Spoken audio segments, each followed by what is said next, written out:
Good morning, I'm meteorologist Shane Hinton with your July 5th morning tropical update. We've got the latest on Hurricane Beryl for you, which did make landfall in the Yucatan Peninsula just northeast of Tulum earlier this morning. It is currently downgraded to a Category 2 hurricane with maximum sustained winds at 100 miles per hour. It continues its westerly-northwesterly track at about 15 miles per hour. Let's go ahead and dive into the latest forecast cone because we do have changes from yesterday. You'll see it's expected to continue moving into the Gulf of Mexico and then downgrading further to a tropical storm. However, it's going to continue moving over those abnormally warm Gulf waters and then re-intensify back to a hurricane by around Sunday midday or early afternoon. Now, I'm putting in my personal forecast in this mix here. With how warm the waters are, I would not be surprised if we either A, see intensification a little bit earlier, or B, see intensification even stronger than a Category 1.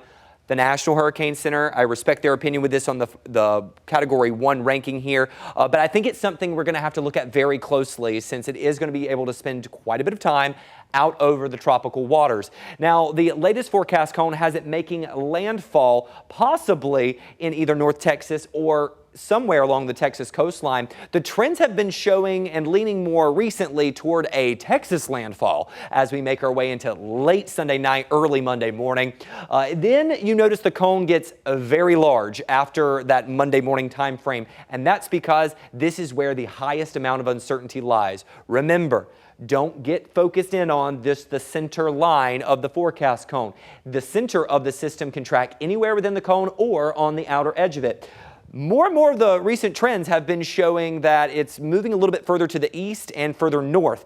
Now, this does mean that we're expecting some tropical rainfall, maybe even some tropical winds. Let's take a look at the spaghetti models together. The latest batch of spaghetti models have changed even since this morning. They're now clustering a little bit further to the north. That means everyone on this Texas coastline really needs to be on high alert as we head throughout the next several days, and especially staying on top of the forecast over the weekend. Now, during forecasting, we talk about the GFS or the American model and the European models very often. They're two of the biggest heavy hitters in regard to forecasting.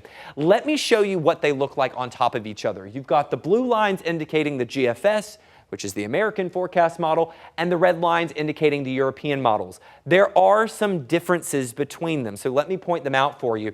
They are both following that west-northwesterly trajectory as we head throughout the weekend. I've frozen it here Saturday evening around 6:30, sitting over the Gulf of Mexico. You notice the GFS model has the system moving a little faster.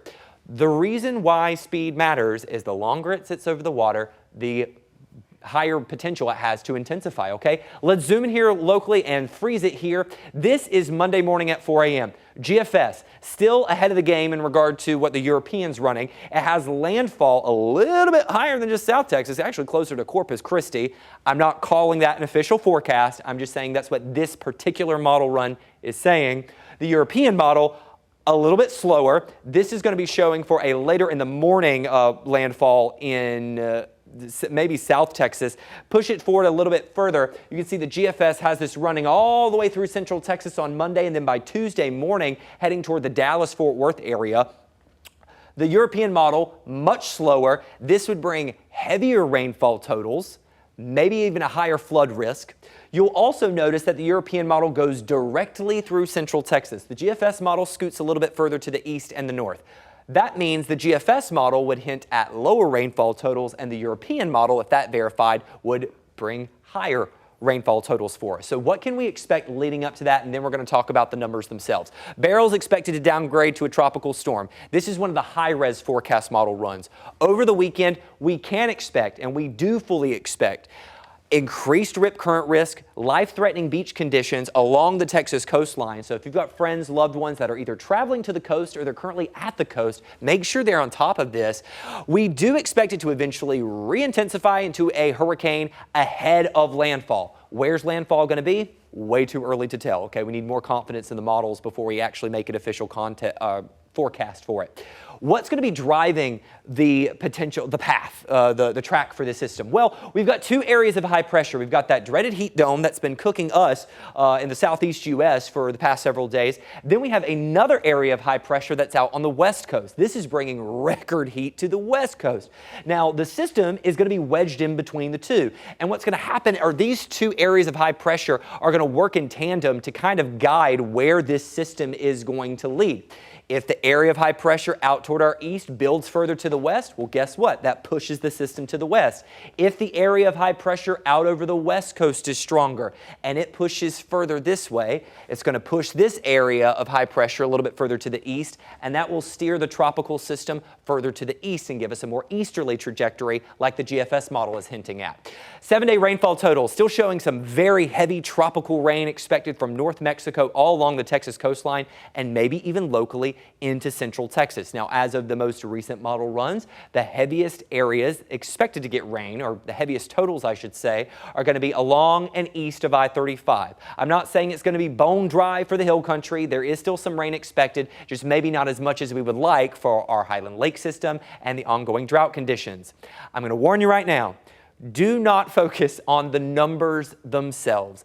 You shouldn't focus on numbers at this point. You should focus on trends, and that's what we're here to do and point out for you. The European model has completely changed its story compared to the past 24 and 48 hours. The rainfall totals keep on going up. If you recall, about 2 or 3 days ago, it was showing half an inch of rain to maybe 2 inches of rain. Now it's showing nearly a foot of rain in Austin. I'm not saying we are going to get a foot of rain in Austin, at least not at this point. GFS model is now lowering its expectations and shifting the higher rainfall totals east of I-35 because remember it was thinking that track was going to go a little bit further to the east and showing less than an inch in the hill country. It's still too far out to call whether or not either of these are going to verify, but we are expecting impacts from Beryl, weather impacts for you here Monday, Tuesday, maybe even into early Wednesday. So this is what you need to know right now. There is confidence in rain for central Texas increasing over the next several days. We've got some weekend rain chances, but the tropical rain arrives next week. That means there will be a flood threat and maybe some heavy rain possible if these higher rainfall totals continue their trend, what we're currently seeing.